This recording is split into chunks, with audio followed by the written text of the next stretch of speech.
HTML এ highlight করতে mainly আমরা দুটো ট্যাগ ইউজ করি। একটা হচ্ছে মার্ক ট্যাগ, যেমন আমার কাছে একটা প্যারাগ্রাফ টাইপের আছে, এটা আমি আমার চ্যানেল সম্পর্কে লিখাইছি চ্যাটজিপিটি দিয়ে। তো আমরা চাচ্ছি এখানে হার্ট স্নিপ যে কথাটা আছে আর সাবস্ক্রাইব টু হার্ট স্নিপ যে কথাটা আছে, এই দুটার পিছনে হাইলাইট হোক। তো এই হাইলাইটের কাজ আমরা করতে পারি মার্ক দিয়ে, যেমন এবং এই মার্কের মধ্যে আমরা হার্ট স্নিপ ঢুকাই দেবো।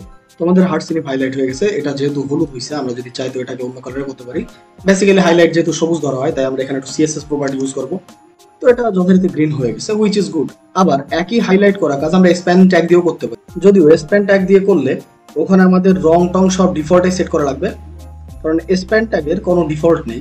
আর সাবস্ক্রাইব টু হার্ট স্নিপ এটা আমরা হাইলাইট করে দেবো স্প্যানের ঠিক মাঝখানে দিয়ে, যেহেতু এর কোনো ডিফল্ট নেই তাই এখানে আমাদের CSS লাগাতে হবে।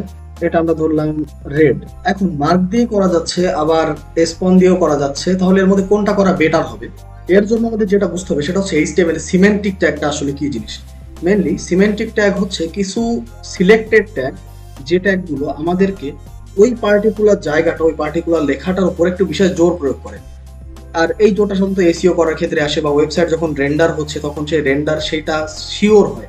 অনেক ক্ষেত্রেই আছে যে আমরা যে কোনো ব্রাউজার চেঞ্জ করলে আমাদের রেন্ডারিং এ প্রবলেম হতে পারে। তো যদি আমরা সিমেন্টিক ট্যাগ ইউজ করি তাহলে আমাদের এই সমস্যা একদমই হয় না।